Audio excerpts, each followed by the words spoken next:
नाज़रीन, आज हमारे साथ एक ऐसी शख्सियत मौजूद हैं जिन्हें कभी कोई सब पे भारी करार देता है और कभी कोई कहता है कि ये वो शख्सियत है जिसने पीपल्स पार्टी जैसी जमात को वफाक की जमात से सूबे की जमात बना के रख दिया। कोई उन्हें स्मार्ट मूवर कहता है और कोई मौका परस्त। आप समझ ही गए होंगे गुज़िश्ता 2 दिन से पाकिस्तानी मीडिया पर छाए हुए मोहतरम जनाब आसिफ अली जरदारी साहब। देखिए जुनैद, ये सिर्फ 2 दिनों की बात नहीं है।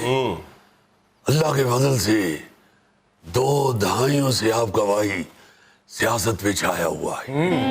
लेकिन जो 2 दिन पहले आपने बिल्कुल सियासी बसात पलट के रख दी है वो तो मतलब मीडिया पे कोई और मौजूद डिस्कस नहीं हो रहा। जी देखिए, बिछाना पलटना, पलट कर बिछाना, सियासत करम रखने का है एक बहाना। ये कोई नई बात नहीं की हमने जमहूरी इक़्तिदार को मद्देनजर रखते हुए ये बात की है। क्या आपने अजीबो गरीब शर्त रख दी लॉन्ग मार्च के लिए कि लॉन्ग मार्च तब होगा जब नवाज शरीफ साहब वतन वापस आएंगे? ये तो ना शरीक होने वाली बात हुई ना। भाई तो उनको आना चाहिए, उनको वापस आना चाहिए, मैदान में रह के खेलना चाहिए।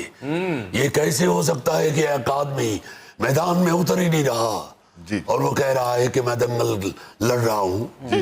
ऐसा नहीं हो सकता। उनको चाहिए कि वापस तशरीफ लाएं, यहाँ आए, यहाँ आके तो इस लड़ाई में हिस्सा लें। देखिए, गायबाना दंगल नहीं होता, गायबाना तो नमाज़े जनाजा होता है। इस तरह तो वो अपनी पार्टी खत्म कर बैठेंगे। वो आए, तशरीफ लाएं एयरपोर्ट पे। हमने तो कहा है कि हम खुद उनका इस्तकबाल करने के लिए जाएंगे, मगर ये जरूरी है कि उनको यहाँ आना पड़ेगा। हंडिया पकाने के लिए आपको किचन की गर्मी बर्दाश्त करनी पड़ती है। पतंगबाजी का अगर शौक है तो हाथ में चीरे तो बर्दाश्त करने पड़ेंगे। अगर आपने प्याज काटना है तो आंखों में आंसू तो आएंगे। इस मिसाल को तो आप अच्छी तरह समझते हैं क्योंकि आप माशाल्लाह आराई में है। देखिए, ये सियासत है, ये कोई टेलीविजन नहीं है जो आप बाहर बैठ के रिमोट से चलाते रहेंगे। इसके लिए आपको यहाँ आना पड़ेगा।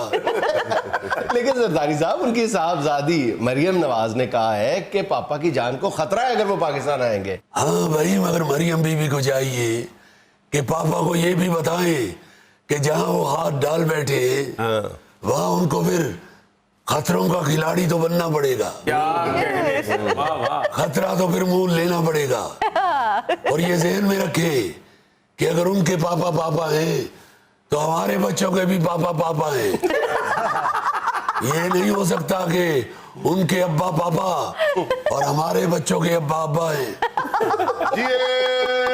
भुट्टो, बहुत शुक्रिया आपको। मैं हस्बे हाल में ये मोहब्बत का इजहार करते हुए देखता रहता हूँ। सर, हमें बड़ी खुशी हुई आप आए। आप टीवी पे काम आते हैं ना। ये सर ये नारा लगाने के पैसे लेता है। हाँ भाई, तो ठीक है ना। अगर वो नारा लगाने के पैसे लेते हैं तो आप कौन सा यहाँ पे आटा लेके बोल रहे होते हैं? आप भी तो यहाँ बोलने के पैसे ही लेते हैं। तो पैसा तो जरूरत है जी। मेरा ख्याल है इसे शिकवा नहीं बना लेना चाहिए। और दूसरी बात ये भी मैं कह देता हूँ मरियम बीबी से कि पापा से कहे कि आए यहाँ पे। जेलें अगर उनका मुकद्दर है तो हमने भी 14 साल जेल काटी। खतरा तो होगा, खतरा तो यहाँ है। जब आएंगे तो फिर डेंगू भी यहाँ निकलेगा। यहाँ आएंगे तो गर्मी से फिर फोड़ा फिंसी भी निकलेगा। तो ये सब कुछ तो यहाँ पे बर्दाश्त करना पड़ता है। हमारे कायद भुट्टो ने जमहूरियत के लिए गर्दन कटवा दी, उसकी बेटी ने जमहूरियत के लिए गर्दन कटवा दी, हमने जमहूरियत के लिए जुबान कटवा दी। मियां साहब को चाहिए वो भी यहाँ तशरीफ लाएं, कम से कम वो उंगली कटवा के ही शहीदों में अपना नाम लिखवा लो। सरदारी साहब आप तो नून लीग के साथ बिल्कुल ही सीधे ही हो गए। 14 साल जेल में रहे हैं। अगर 14 साल के बाद भी इंसान सीधा ना हो तो फिर वो इंसान नहीं, वो कच्चू गुम्मा होता है। इतनी देर जेल में रहे हैं जुनैद मियां, अब तो 4 दिन जेल ना जाएं तो उदास हो जाती। तो चले जाए ना दोबारा। हाँ तो हम तैयार हैं, हम तैयार हैं। ये हमें मत डराइए जेलों से। आपने बयान दिया है कि मियां साहब जो है वो लड़ाई वाली बातें कर रहे हैं और अगर वो इसी तरह की बातें करते रहे तो सबको जेल जाना पड़ेगा। हाँ तो चले ना, सब चले। अच्छा सब चले। सब चले ना भाई, हम तो जाने के लिए तैयार हैं। मियां साहब भी तो तैयार हो। मियां साहब बाहर बैठ के तो मैदान को ना देखे, मैदान में उतर के मैदान को देखे, इसलिए हम तो तैयार हैं। उन्हें भी यहाँ आना चाहिए। सरदारी साहब देखिए, सियासी मुबस्सिरीन ये कह रहे हैं कि आपकी अंदर खाते कोई एस्टेब्लिशमेंट के साथ डील शील हो गई है, वरना अचानक आपको कैसे ख्याल आ गया कि जी नवाज शरीफ की वापसी की शर्त रख दी जाए अचानक? देखिए, अगर ये डीलें करने वाले लोग हम होते तो अपना इतना बड़ा बड़ा लीडर ना शहीद करवा लेते। डील नहीं हो सकती हरगिज, और खास तौर पे पीपल्स पार्टी के अंदर डील वाला लफ्ज नहीं है। अगर हमने ये बात की है वापस आने की, तो इसलिए की है कि इससे पहले इस्तीफों की बात भी नहीं हुई थी। अरे अगर इस्तीफे देने हैं तो फिर वापस आए ना। सर जी, मुझे तो लगता है कि आप मियां साहब से वैसे ही बोर हो गए हैं। जी देखिए, मियां साहब से बोरियत किस बात की? हम जमहूरियत की बका का खेल खेल रहे हैं। हम कोई बंदर किल्ला नहीं खेल रहे जो बोर हो गए हैं।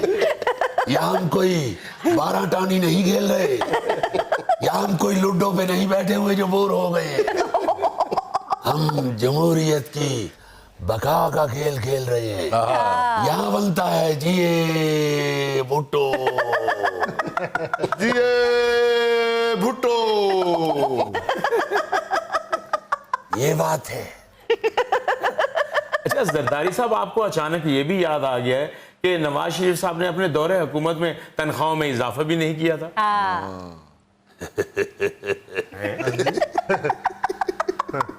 आपको ये मालूम है कि क्रिकेट में बैट्समैन एक रिवर्स स्वीप लगाता है। उसमें बैट्समैन को ये कोई नहीं पूछता कि आपने बल्ला उल्टा क्यों घुमाया है। सिर्फ ये देखा जाता है कि रन्स कितनी बड़ी। सियासत में भी कभी कभी रिवर्स स्वीप लगानी पड़ती है। वाह जी वाह। हाँ नहीं, यहाँ जी भुट्टो बनता है। जिए भुट्टो। अच्छा सर जी, सुनने में ये भी आया आपकी और मियां साहब की टेलीफोन कॉल पे कोई तलख कलामी भी हुई है। सर जी, ये हमें पागल तो नहीं समझ रहे? हमें क्या, ये पीडीएम की 9 जमातों को पागल समझ रहे हैं? तलख कलामी कैसी भाई? कहता हूँ वही बात, समझता हूँ जिसे हक। इसलिए अगर कोई हमारी हक बात में नाराज होता है तो हमें कोई उससे कोई सरोकार नहीं है। ना ही हम कभी इन बातों में घबराए हैं। अल्लाह ताला के फजलो करम से हम जमहूरियत की मास्टर की है, और हम जानते हैं कि जमहूरियत के हर बंद ताले को कैसे खोला जा सकता है। अच्छा सर, इसका मतलब है कि आपने मियां साहब की वापसी की शर्त रख के पीडीएम के लिए डेडलॉक पैदा कर दिया है। बेटे, डेडलॉक किस बात का? मियां साहब वापिस आ जाएं।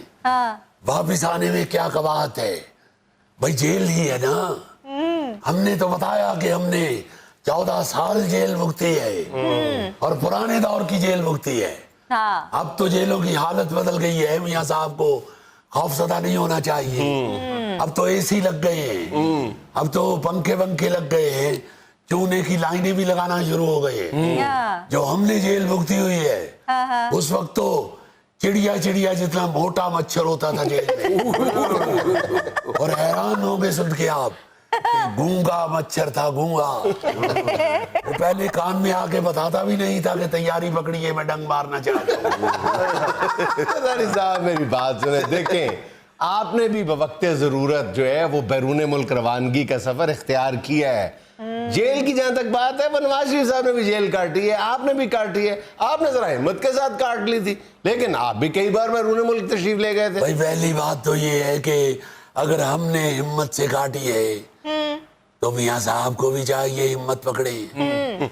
दूसरा जो आपने ये फरमाया है कि हम भी बवक्ते जरूरत बाहर चले गए थे, ये जहन में रखिए कि छोटे छोटे बच्चे और बीबी बेनजीर शहीद वो साथ थी।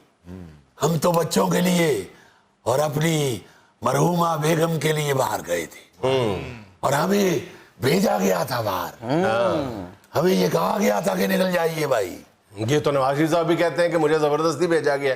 पहले उनको भी भेजा गया, मगर इस दफा तो वो खुद मेडिकल सर्टिफिकेट लेके गए और अब तो माशाल्लाह इलाज करवा चुके, जी तंदुरुस्त हो तवाना है। अब उनको वापसी का बंदोबस्त करना चाहिए।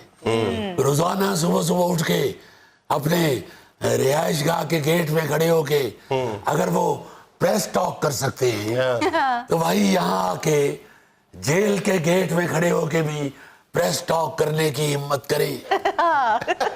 ऐसे by the way Nawaz Sharif साहब का कहना है कि उनको आपकी इन बातों से बहुत तकलीफ पहुंची है, बहुत दुख हुआ है उनको। जुनेद, दुख तो हमें भी बहुत होता है।